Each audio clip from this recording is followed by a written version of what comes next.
వాన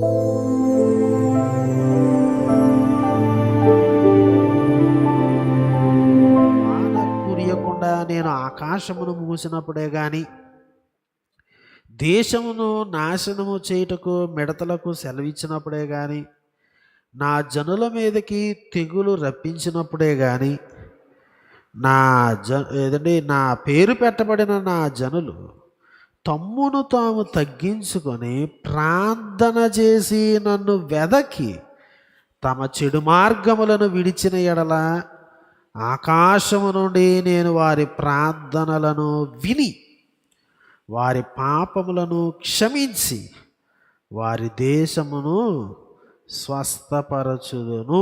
చాలా అద్భుతమైనటువంటి మాటలు దేవుడు సొలొమోనుకు తెలియజేస్తున్నాడు.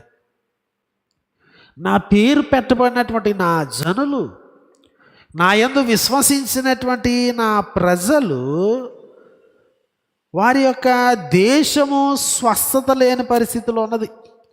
వారి దేశము తెగులు చేత, వరదల చేత, ఇబ్బందుల చేత వారి దేశము చాలా పాండమిక్స్ లేకపోతే ఎపిడమిక్స్ చేత స్ట్రగుల్ అవుతూ ఉన్నది. నా దేశ ప్రజలు ఏం చేయాలి ప్రభువా?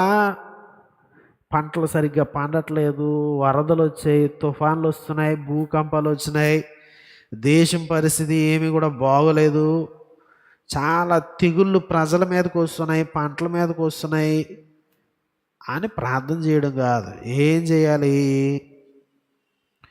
తమ్మును తాము తగ్గించుకొని ప్రార్థించాలి, నన్ను వెదకాలి, చెడు మార్గములను విడిచిపెట్టాలి.